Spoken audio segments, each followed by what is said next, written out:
കുന്നിച്ചു മിനസാൻ welcome back to another video. ഞാൻ നിങ്ങളുടെ സ്വന്തം എക്സ്ട്രാ കോമിക്. സോ നമ്മൾ ഇന്ന് നോക്കാൻ പോകുന്നത് ദ ബിഗിനിങ് ഓഫ് ദ ഇന്ത്യൻ്റെ season 3 episode 15 Malayalam manhwa explanation ആണ്.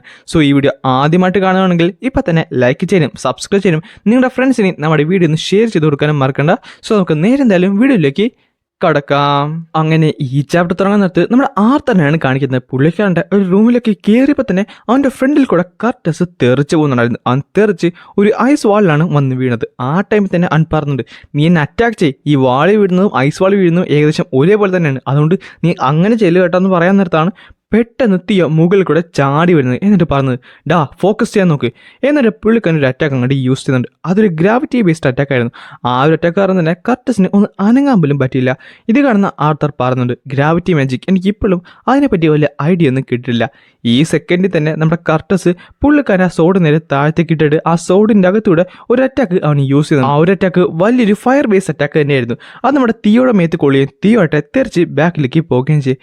ഈ സമയത്ത് അവൻ പറയുന്നുണ്ട്, ക്ലവർ ലിറ്റിൽ പ്രിൻസ്, അതെന്തായാലും എനിക്ക് ഇഷ്ടപ്പെട്ടു, ബാ അടുത്ത റൗണ്ട് പോകാമെന്ന് പറയുന്നിടത്താണ് പെട്ടെന്ന് അവരുടെ ചുറ്റിനും കുറച്ച് സ്ട്രിങ്സ് വന്നത്. അത് മറ്റാരും അല്ലായിരുന്നു, നമ്മുടെ കായായിരുന്നു. അവൻ പറഞ്ഞിട്ടുണ്ട്, എടാ എൻ്റെ ക്ഷമിക്ക്, പക്ഷേ ഇത് ക്ലാരിയുടെ ഓർഡേഴ്സ് ആയിരുന്നു കേട്ടോ. അല്ല അതെന്താണ്, മെറ്റൽ ആർട്ടിബ്യൂട്ടാണോ അതോ സൗണ്ടാണോ? എന്താന്ന് പുള്ളി എനിക്ക് സെൻസ് ചെയ്യാൻ സാധിക്കുന്നില്ലല്ലോ. അവരെങ്ങനെയാണ് ആ സ്ട്രിങ്സിനൊക്കെ കൺട്രോൾ ചെയ്യുന്നത്?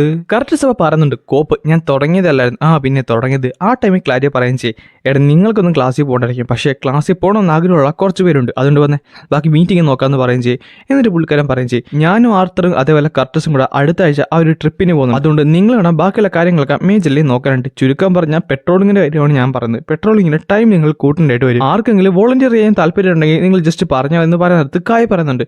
ഞാൻ ചെയ്യാം, എനിക്ക് എന്തായാലും കൂടുതൽ മണിക്കൂർ കിട്ടിയെന്ന് വെച്ച് വലിയ കുഴപ്പമൊന്നുമില്ല, കാര്യം എനിക്ക് ഫ്രണ്ട്സ് ഒന്നുമില്ല. കായ് എന്തായാലും താങ്ക്സ്.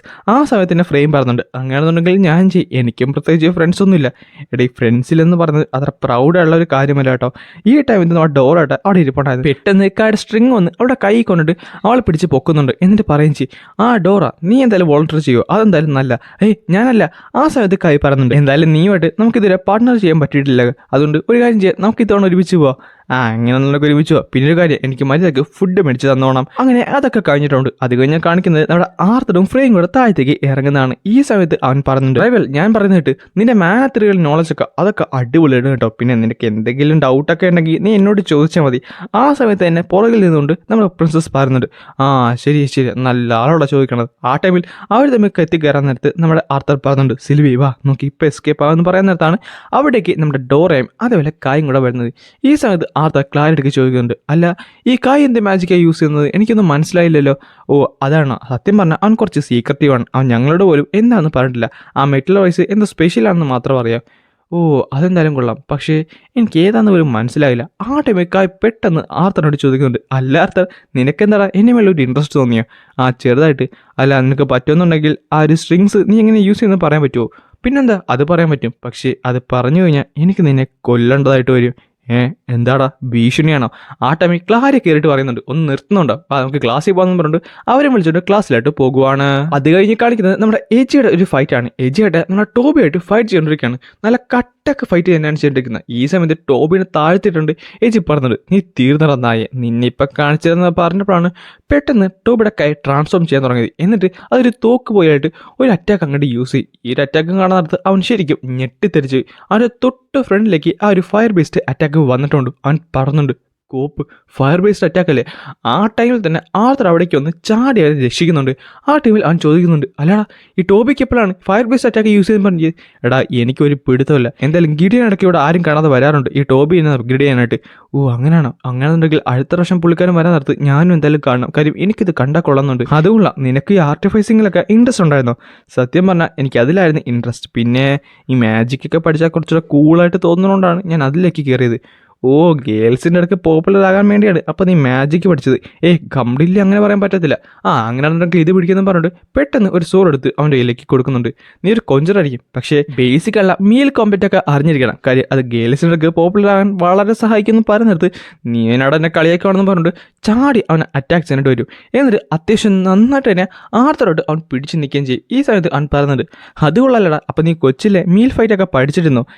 അത്യാവശ്യം എനിക്കറിയാം, നിന്നെ ഡിഫീറ്റ് ചെയ്യാനുള്ള എനിക്കറിയാമെന്ന് പറഞ്ഞുകൊണ്ട് പുള്ളിക്കാരൻ അങ്ങോട്ട് അറ്റാക്ക് ചെയ്യുവാണ്. കുഴപ്പമില്ല, അത്യാവശ്യം നന്നായിട്ട് അവൻ മൂവ്മെൻറ്റ് ചെയ്യുന്നുണ്ട്. അതിൻ്റെ ഫുഡ് വർക്കും നല്ല ബാലൻസ് ആണ്. കുറച്ചുകൂടെ നന്നായിട്ട് പോയി കഴിഞ്ഞാൽ അവൻ്റെ സ്ട്രോങ്ങർ ആയുള്ള സ്പോർട്സ്മാനായി മാറാൻ പറ്റുമെന്ന് പറയുന്നിടത്ത് അവൻ ചാടി ഒരു അറ്റാക്ക് അങ്ങോട്ട് ചെയ്യാൻ വരും. പക്ഷേ ആർത്തർ നൈസിലൊന്ന് ഡോടിച്ചിട്ട് അവൻ്റെ പുറകിലേക്ക് ഒരു അടി കൊടുക്കുന്നുണ്ട്. അത് കൊടുക്കാൻ നേരത്തെ തന്നെ അവൻ മുഞ്ഞം കുത്തി താഴത്തേക്ക് വീഴുകയും ചെയ്യും. വേദനിച്ച് അവൻ എടുക്കപ്പോൾ എന്ന് പറയുകയും ചെയ്യും. ആദ്യം തന്നെ മനസ്സിലാക്കേണ്ട ഒരു കാര്യമുണ്ട്, ഒരിക്കലും ദേഷ്യം വരാൻ പാടില്ല. അതൊക്കെ എനിക്കറിയാമെന്നും പറഞ്ഞ് തിരിഞ്ഞു നോക്കിയപ്പോഴാണ് പെട്ടെന്ന് അവൻ ആ ഒരു കാഴ്ച കണ്ടത്. ആർത്തറിൻ്റെ പുറകിൽ ഒരു വലിയൊരു രൂപം. അതെന്താണെന്ന് അവന് മനസ്സിലായില്ല. അവൻ്റെ ഉള്ളിലേക്ക് പല പല ശബ്ദങ്ങളും കയറാൻ പറ്റി. Guilty, betrayal, envy, anger, rage, hatred, ഇങ്ങനെ പല ശബ്ദങ്ങളും അവൻ്റെ ഉള്ളിലേക്ക് വരാൻ തുടങ്ങി. അവൻ എന്താണെന്ന് മനസ്സിലാകുന്നില്ലായിരുന്നു. അവൻ തല നന്നായിട്ട് വേദനിക്കാൻ തുടങ്ങി. അതേപോലെ തന്നെ ഒച്ചത്തിൽ കിടന്ന് കാറാൻ തുടങ്ങി. എടാ എന്തു പറ്റി, നീ ഓക്കെ അല്ലേ? ഇതെന്താണ് എനിക്കത് മനസ്സിലാകുന്നില്ല. ഇത് ഹാർഡ് ഇമോഷൻസ് ആണ്. എടാ വാ, നമുക്കൊന്ന് മെഡിക്കൽ വാർഡിലേക്ക് പോവാം. വേണ്ട, ഞാൻ പൊക്കോളാം. എടാ എന്ത് പറ്റിയടാ, എന്ത് പറ്റി? കുഴപ്പമൊന്നുമില്ല, ജസ്റ്റ് ഒന്ന് ഹെഡ് ഏക്ക് വന്നാണ്, കുഴപ്പമൊന്നുമില്ല, ഞാൻ എന്തായാലും പോകുവാണ്. അതെന്തുവാണ് അതെൻ്റെ തല നന്നായിട്ട് വേദനിപ്പിച്ചല്ലോ. എടാ ഞാനെന്തായാലും എൻ്റെ ഡോമിലേക്ക് പോവുകയാണ്, നീ എന്തായാലും വന്നാൽ മതി എന്ന് പറഞ്ഞിട്ട് അവന് ചാറ്റാൻ പറഞ്ഞിട്ട് അവനോടൊന്ന് പോകുന്നുണ്ട്. കോപ്പ് ഇവന് തന്നെ പറ്റി. അത് കഴിയുമ്പോൾ ആർത്തർ പറയുന്നുണ്ട്. അത് കഴിഞ്ഞുള്ള കുറച്ച് ദിവസങ്ങൾ അത്യാവശ്യം നന്നായിട്ട് തന്നെ പോയി. വലിയ പ്രശ്നങ്ങളൊന്നും ഇല്ലാതെ ഒരു ഫ്ലോയിൽ അങ്ങോട്ട് പോകുന്നുണ്ടായിരുന്നു. ക്ലാസ് എടുക്കുന്നത്, ക്ലാസ് പഠിക്കുന്നത് എല്ലാം അത്യാവശ്യം നന്നായിട്ട് തന്നെ പോയി. ഞാനെന്തായാലും ഈ സ്കൂളിലേക്ക് വന്ന അൾട്ടിമേറ്റ് റീസൺ ഒരിക്കലും മറന്നിട്ടില്ല. പിന്നെ കാണിക്കുന്ന ടെസ്റ്റുമായിട്ട് പുള്ളിക്കാരൻ നടക്കുന്നതാണ്. ആ ടീമിൽ തന്നെ പറയുന്നുണ്ട്, എന്തായാലും എൻ്റെ ലൈഫിലെ ഏറ്റവും ചെറിയ മൊമെൻറ്റ്സ് ആയിരിക്കും ഇവിടെ എനിക്ക് എൻജോയ് ചെയ്യാൻ പറ്റുന്നത്. അത് എൻ്റെ ഫേവറേറ്റ് ഉള്ള പേഴ്സൺസിൻ്റെ കൂടെ തന്നെ ഞാനത് എൻജോയ് ചെയ്യുന്നതായിരിക്കും. അങ്ങനെയാണ് ആ ദിവസം കടന്നു. ഈ സമയത്ത് പിന്നെ കാണിക്കുന്നത് ആർത്തറും എജിനും കൂടെ നടക്കുന്നതാണ്. അവൻ പറയുന്നത്, ക്ലാസ്സൊക്കെ അങ്ങനെ പോകുന്നുണ്ടായിരുന്നല്ലോ. അല്ലടാ, ഞാൻ പറയുന്നത് നീ എന്തെങ്കിലും കേൾക്കുന്നുണ്ടോ? അല്ല, നീ എന്തെങ്കിലും പറഞ്ഞിരുന്നോ? അല്ല, നീ കുറച്ച് ദിവസങ്ങളായിട്ട് കുറച്ച് പുറത്താണല്ലോ, എന്ത് പറ്റി, എന്തെങ്കിലും പ്രശ്നമുണ്ടോ? കുഴപ്പമൊന്നുമില്ലടാ, അത് എക്സാംസ് ഒക്കെ വരുമല്ലേ, എനിക്ക് അതിൻ്റെ ടെൻഷനാണ്. നീ എന്തായാലും നിൻ്റെ ക്ലാസ്സൊക്കെ നാളെ അല്ലേ വരാൻ പോകുന്നത്, നീയൊക്കെ നന്നായിട്ട് നോക്ക്. ഗ്ലോറിയുടെ ക്ലാസ് ഇല്ല നാളെ. അതേപോലെ പ്രിൻസസ് ടെസിയുള്ള ട്രെയിനിങ് ഒന്നും നീ ഓവർ ഡ്യൂ ചെയ്യേണ്ട കേട്ടോ, ഞാൻ എന്തായാലും പോകുവാണ്. ശരി. ഈ സമയത്ത് നമ്മുടെ സിൽവി ചോദിക്കുന്നുണ്ട്, അവന് പപ്പയോട് ദേഷ്യമല്ലോ ഉണ്ടോ? എനിക്കും അങ്ങനെ തോന്നി, നിനക്കും അങ്ങനെ തോന്നിയില്ലേ? അപ്പോൾ എന്തെങ്കിലും. പിന്നെ കാണിക്കുന്നത് നമ്മുടെ ടെസ്റ്റുള്ള ട്രെയിനിങ് ആയിരുന്നു. ആ സമയത്ത് ആർത്തർ പറയുന്നുണ്ട്, നിൻ്റെ എന്തായാലും ബീസ്റ്റ് വില്ല് അത്യാവശ്യം നന്നായിട്ട് നിൽപ്പുണ്ട്, അത് കുറച്ചുകൂടെ സ്റ്റേബിൾ ആയിട്ടുണ്ട്. പിന്നെ അല്ല, സ്റ്റേബിൾ ആകാതിരിക്കുക, ഞാൻ നന്നായിട്ട് തന്നെ ഫൈറ്റ് ചെയ്യുന്നുണ്ട് അതിനെതിരായിട്ട്. പിന്നെ അങ്ങനെയൊന്നും പറഞ്ഞിട്ട് കാര്യമൊന്നുമില്ല. ആദ്യം തന്നെ ഈ അഹങ്കാരം നിൻ്റെ തലേന്നെടുത്ത് മാറണം. ഈ അസിമുലേഷൻ എന്ന് പറയുന്നത് അത്ര എളുപ്പമുള്ള കാര്യമൊന്നുമില്ല. അതൊക്കെ എനിക്ക് നന്നായിട്ട് അറിയാം. ഈ പവർഫുള്ള എല്ലാ മെയിൽസും ഇത് യൂസ് ചെയ്യുന്നതല്ല, എനിക്ക് നന്നായിട്ട് തന്നെ അറിയാം. യൂസ് ചെയ്യുന്നതാണ്, പക്ഷേ ഒരു ഡിഫറൻസ് ഉണ്ട്. എനിക്ക് എൻ്റെ ലിമിറ്റ് റിമൂവ് ചെയ്യാൻ പറ്റും, നിനക്കത് പറ്റത്തില്ല. എടാ നീ കുളി കിടന്ന് കളിക്കില്ല കേട്ടാ. നീ എന്നെ അങ്ങനെ ചെറുതാക്കി കാണിയൊന്നും വേണ്ട. ഒന്നുമില്ലെങ്കിലും ഞാനാണ് മൂത്തത്. ശരിയാണ്, നീയാണ് മൂത്തത്. എടാ പുറത്താരെങ്കിലും ഉണ്ടാ? ആരെങ്കിലും ഇനി എന്നെ പിടിച്ചു വരാൻ വരുമോ? നീ ഒരു പയ്യനല്ലേ, നീ ഒരു കാര്യം ചെയ്യ്, നീ ഇവിടെ അകത്ത് കയറി കിടന്നോ, എനിക്ക് കുഴപ്പമൊന്നുമില്ലെന്നും പറഞ്ഞുകൊണ്ട് അവളെ മോക്ക് ചെയ്യുന്നുണ്ട്, പണ്ടത്തെ കാര്യം പറഞ്ഞുകൊണ്ട്. ഇത് കണ്ട് ദേഷ്യപ്പെടാൻ അവൾ നേരെ ആർത്തനെ ഒന്ന് താഴ്ത്തിട്ടിട്ട് പറയും ചെയ്യും, നീ ചോദിച്ച് മേടിച്ചാന്ന് പറഞ്ഞുകൊണ്ട് നന്നായിട്ട് കിടന്ന് ഇടിക്കുന്നുണ്ട്. ഈ സമയത്താണ് അവൻ വന്ന് പറയുന്നത്, രണ്ടും കൂടെ ഇവിടെ എന്ത് ചെയ്യുമെന്ന് നോക്കാനാണ് ഞാൻ ഇവിടേക്ക് വന്നത്. പക്ഷേ ഞാൻ ഒരിക്കലും ആലോചിച്ചില്ല ഞാൻ ഇത് വന്ന് കാണുമെന്ന്. അപ്പോൾ പിന്നെ എന്താ ഈ പറയുന്നത്?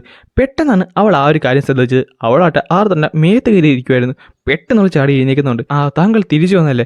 പിന്നല്ല, ഞാൻ ജസ്റ്റ് ഒന്ന് എസ്കേപ്പ് ചെയ്ത് വന്നതാണ് എൻ്റെ പ്രഷ്യസ് ഡോട്ടർ എന്തായെന്ന് കാണാനായിട്ട്. പക്ഷേ അവൾ ഇത്രയും വലുതായെന്ന് ഞാൻ ഒരിക്കലും ഓർത്തില്ല. അപ്പോൾ ഇന്ന് വർത്താനാണ് പറയുന്നത് പറഞ്ഞിട്ട് അവൻ്റെ നേരെ ചാടുന്നുണ്ട്. ആ സമയത്ത് പറഞ്ഞ് വിടറി നന്നായിട്ട് വേദനിക്കുന്നുണ്ട്. കോപ്പ്. എടാ പിന്നെ നാളെ എന്തായാലും നിന്റെ ഡെഞ്ചൻ്റെ ഇതിനല്ലേ, എന്തായാലും സിദ്ധിനെ ഇവിടെ കാണത്തില്ല. ഒരു കാര്യം ചെയ്യ്, നീ എന്തായാലും തൽക്കാലം ഇവിടെ നോക്കിക്കോളൂ. പിന്നെ ഇവളുടെ ഫീൽഡ് ആയിട്ട് ടെൻഷൻ ഉടനെ തന്നെ വരുന്നുണ്ട്. അതൊന്നും കുഴപ്പമില്ല. പക്ഷേ എനിക്ക് പ്രശ്നം എന്ന് വെച്ചാൽ ഞാൻ എന്തായാലും ഫാമിലി കാണാൻ പോകുമെന്ന് പറഞ്ഞിരുന്നു. അതെന്തായാലും നന്നായില്ലേ? അങ്ങനെ നിനക്ക് ഇവിടെ വീട്ടിലായിട്ട് കൊണ്ടുപോകല്ല, ഒരു രക്ഷയില്ല. ഞാൻ എന്തായാലും നിങ്ങളുടെ പ്ലാൻ വീഴുന്നതല്ല. ഒന്നാമത്തെ കാര്യം, ഇവിടെ വീട്ടിലായിട്ട് കൊണ്ടുപോയി കഴിഞ്ഞാൽ എൻ്റെ പാരൻസ് എങ്ങനെ ട്രീറ്റ് ചെയ്യുന്ന പോലും പറയാൻ പറ്റത്തില്ല. അവർ ശരിക്കും സർപ്രൈസ് ആയി പോകും. അതുകൊണ്ട് ഒരിക്കലും ഞാൻ അവളെ കൊണ്ടുപോകുന്നതേ അല്ല. പിന്നെ കാണിക്കുന്നത് ടെസ്സും ആർത്തറും കൂടെ അവൻ്റെ വീടിൻ്റെ തൊട്ട് ഫ്രണ്ടിൽ നിൽക്കുന്നതാണ്. അവൻ പറയുന്നുണ്ട്, കോപ്പ് എനിക്ക് വിശ്വസിക്കാൻ പോലും പറ്റുന്നില്ല നിന്നെ എവിടേക്ക് കൊണ്ടുപോകുന്നത്. അങ്ങനെ പെട്ടെന്ന് തുറന്ന് ആർത്തൻ്റെ അച്ഛനും അമ്മയും പുറത്തേക്ക് വരുന്നുണ്ടായിരുന്നു. അവർ പറയുന്നുണ്ട്, നിങ്ങൾ വന്നോ? നിങ്ങളോ? അപ്പോൾ നിങ്ങൾക്ക് അറിയാമായിരുന്നോ ടെസ്റ്റ് വരുന്ന കാര്യം? പിന്നെ അല്ലാതെ അത് കണ്ട, ഇതൊക്കെ ഇവിടെ ഇരിക്കാൻ നേരത്തെ ഞങ്ങൾക്ക് എന്തായാലും ചെറിയൊരു ഡൗട്ട് ഉണ്ടായിരുന്നു. അല്ല അകത്തേക്ക് അകത്തേക്ക് കയറുന്നു പറഞ്ഞിട്ട് അവരകത്തേക്ക് വിളിക്കുന്നുണ്ട്. ഈ സമയത്ത് തന്നെ ആർത്തൻ്റെ അനിയത്തി അവളെ വിളിച്ചിട്ട് പോയിട്ട് പറയും ചെയ്യും, ഞാൻ എന്തായാലും ബോയിൻ്റെ കാര്യം നന്നായി പഠിച്ചിട്ടുണ്ട്, കാണിച്ചു തരാമെന്ന് പറഞ്ഞിട്ട് അവളെ വിളിച്ചിട്ട് ഓടുന്നുണ്ട്. ഇത് കാണരുത് ആർത്തറും ശരിക്കും ഹാപ്പി. കാര്യം എൻ്റെ ഫാമിലി അവൻ്റെ തൊട്ട് ഫ്രണ്ടിൽ തന്നെയുണ്ട്. അത് കഴിഞ്ഞ് കാണിക്കുന്നത് നമ്മുടെ ലാൻസ് അലീനാണ്. പുള്ളിക്കായിട്ട് ഓടുന്നുണ്ടായിരുന്നു. എന്നിട്ട് പറഞ്ഞു, കോപ്പ് ഇത് വീണ്ടും സ്പ്ലിറ്റ് ആയില്ലേ? ലാൻസ് വാരിയെ പറഞ്ഞ് ശരിയാണ്, ഇത് ഈ ടൈറ്റാനിക് ബ്ലഡ് ബംസ് അതെന്തോ മൂവ് ചെയ്യുന്നുണ്ട്. അതും എന്തോ അക്കോർഡിംഗ് ഉള്ള പാറ്റേണിൽ തന്നെ ഈ ഫുൾ ടണൽ ഒരു പർട്ടിക്കുലർ പാറ്റേണിൽ തന്നെയാണ് പോകുന്നത്. എന്തായാലും ഇതിൻ്റെ അവസാനം കണ്ടുപിടിക്കണം എന്ന് പറഞ്ഞിട്ട് അവൾ വീണ്ടും ഫ്രണ്ടിലേക്ക് ഓടുന്നുണ്ട്. ഇത്തവണ പോയത് ഡിഫറൻ്റ് ആയ ഒരു സ്ഥലത്തൂടെയായിരുന്നു. ആൻഡ് അവൾ ഓടി ശരിക്കും ഞെട്ടിപ്പോയി. കാര്യം അവൾ ഒരു ക്ലിഫിലാണ് വന്ന് നിന്നത്. ആൻഡ് ആ ക്ലിഫിൻ്റെ താഴെത്തായിട്ട് ഒരു വലിയൊരു മോൺസ്റ്ററും ഉണ്ടായിരുന്നു. ഇത് കാണുന്നത് അവൾ പറയുന്നുണ്ട്, കോപ്പ് അത് എന്തായാലും ഒരു ഹെഡ് സെർപ്പൻ തന്നെയാണ്. പക്ഷേ അതിനെന്താണ് ഹോൺസ് ഉള്ളത്? അതുമാത്രമല്ല അതിൻ്റെ കളറിങ് ചെറിയ വ്യത്യാസമുണ്ട്. ഗ്രേ ആണ് സാധാരണ വരുന്നത്, പക്ഷേ അത് ബ്ലൂ ഫ്ലെയിം ആണല്ലോ. അതെന്തെങ്കിലും പ്രൊട്ടക്ട് ചെയ്യണം. അതിന് വല്ല ഓഫ് സ്പ്രിങ്ങിനും അല്ല ഹൈബ്രിഡ് സെക്ഷൻ വല്ലതും ആണോ? എന്തായാലും ഒരു കാര്യം ഉറപ്പാണ്, ആ ടണലിനെ അതിപ്പോൾ ഗാർഡ് ചെയ്തുകൊണ്ടിരിക്കുകയാണ് ലാൻസ് വാരി. ഞാൻ എന്തായാലും അബ്നോർമലുള്ള ഒരു ഹെഡ് സെർഫിനെ കണ്ടുപിടിച്ചിട്ടുണ്ട്. അത് മാത്രമല്ല അതിൻ്റെ പുറകിൽ നന്നായിട്ട് തന്നെ മാനൊക്കെ എമിറ്റ് ചെയ്യുന്നുണ്ട്. അല്ല, നിനക്ക് എന്തെങ്കിലും സോഴ്സ് കിട്ടിയിട്ടുണ്ടോ? അത് നിൻ്റെ ജഡ്ജ്മെൻറ്റ് ഓക്കെ ആണോ? എനിക്ക് സോഴ്സ് ആണെന്ന് പറയാൻ പറ്റത്തില്ല, പക്ഷേ എന്തായാലും ഇത് കുറച്ച് അബ്നോർമൽ ആയിട്ടുണ്ട്. സോ എന്തായാലും ബാക്കപ്പിന് എനിക്ക് ആവശ്യമുണ്ട്. എങ്കിൽ എത്രയും പെട്ടെന്ന് തന്നെ 50 ബാറ്റിൽ മെയ്സിനെ നിൻ്റെ ഏറ്റവും അടുത്തുള്ള ഗേറ്റിലേക്ക് ഞങ്ങൾ ടെലിപ്പോർട്ട് ചെയ്യുന്നതായിരിക്കും. സോ ബാക്കിയെല്ലാം നിൻ്റെ കയ്യിലാണ്. യെസ് മാം, അതെനിക്ക് മനസ്സിലായെന്ന് പറഞ്ഞിട്ട് അവൾ ആ ഗേറ്റിൻ്റെയും അതേപോലെ ആ ഒരു മോൺസ്റ്ററിൻ്റെ ഫ്രണ്ടിൽ നിന്നുകൊണ്ടാണ് ഈ ഒരു ചാപ്റ്റർ ഇവിടെ അവസാനിക്കുന്നത്.